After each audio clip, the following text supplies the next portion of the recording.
네, 증시 프리즘 박찬희 기자와 함께합니다. 박 기자, 이 인플레이션과 전쟁의 공포, 우리 증시도 결국 이겨내지 못했습니다. 맞습니다. 4월 첫 거래일부터 우리 증시는 하락세로 장을 마쳤습니다. 간밤 뉴욕 증시는 미국의 2월 개인 소비 지출이 40년 만에 최고치를 기록했다는 소식에 시장의 인플레이션 우려가 커지면서 3대 지수 모두 1.5% 넘게 일제히 하락했는데요. 이 여파로 우리 증시도 오늘장 장중 내내 약세를 보였습니다. 오늘 코스피 지수는 외국인과 기관의 쌍끌이 매도에 0.65% 내린 2,739포인트에 마감했습니다. 외국인 자금은 6거래일 내리 빠져나갔고 기관은 오늘 8천억 원 가까이 팔아치우면서 5거래일 만에 매도세로 돌아섰습니다. 코스닥 지수 역시 외국인과 기관의 쌍끌이 매도에 0.42% 하락했습니다. 그러면 오늘장 주목할 부분들 한번 알아볼까요? 네, 증시가 방향성을 잡진 못했지만 그래도 이런 장세 속에서도 강세를 보이면서 상승 행진을 이어가는 업종이 있었습니다. 바로 리오프닝 관련주로 수혜를 받는 엔터주입니다. 3대 기획사인 SM, YG, JYP 모두 일제히 올랐는데요. 리오프닝에 따른 오프라인 공연 확대 기대감에 2월부터 강세를 이어오고 있습니다.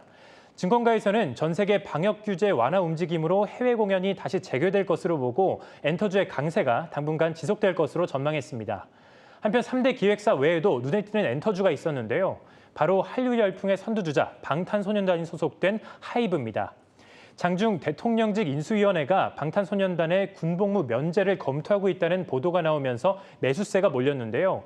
해당 소식이 나오자마자 주가가 6% 넘게 급등했다가 급락하는 등 큰 변동성을 보이기도 했습니다. 다만 급락 이후 조금씩 상승폭을 키우더니 결국에는 4.36% 상승 마감했습니다. 두 번째는 외나무 다리에서 만난 바이오주 이렇게 꼽아봤습니다. 바이오 의약품 기업 이 메디톡스와 휴젤이 외나무 다리에서 만났습니다. 메디톡스가 휴젤이 자사의 제조 공정을 도용했다면서 미국 국제무역위원회 ITC에 제소한 건데요. 이 소식의 개장부터 두 기업의 운명이 엇갈렸습니다. 메디톡스가 6% 가까이 급등하는 동안 휴젤은 13% 넘게 급락한 겁니다.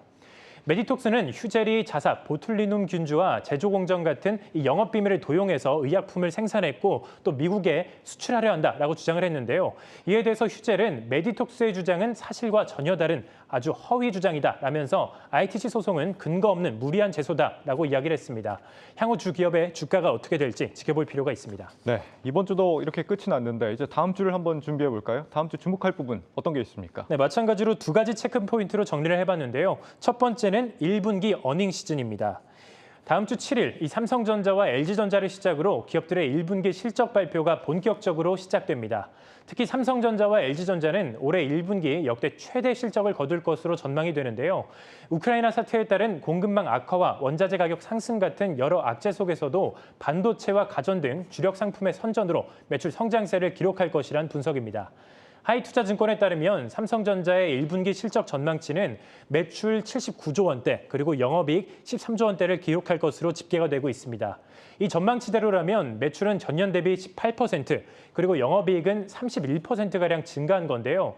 이는 1분기 기준 삼성전자 역대 최대 실적입니다. LG전자 역시 1분기 사상 최대 실적을 기록할 것으로 전망되고 있습니다. 대신증권에 따르면 영업이익은 전년 대비 24% 정도 하락할 것으로 보이지만 매출은 14% 넘게 올라서 1분기 기준 최고치를 기록할 전망입니다. 두 번째는 연준의 통화정책 기조로 꼽아봤습니다. 현재 시장에서 가장 주목하고 있는 이슈 중 하나가 연준의 긴축 속도인 만큼 연준의 목소리에 주목할 필요가 있습니다. 오는 6일 연준의 3월 FOMC 의사록이 발표가 되는데요. 증권가에서는 3월 FOMC 의사록 공개로 증시의 변동성이 커질 수 있다라고 말하고 있습니다. 키움증권은 예상보다 더 매파적인 연준 위원들의 성향을 확인할 수 있다는 점에서 증시 변동성이 확대될 가능성이 있다라고 설명을 했습니다. 이 밖에 20일에 발표되는 연준의 베이지북을 통해서 미국의 경기 동향과 이에 따른 연준의 생각을 확인할 수 있겠습니다. 증시 프리즘 박찬희 기자였습니다.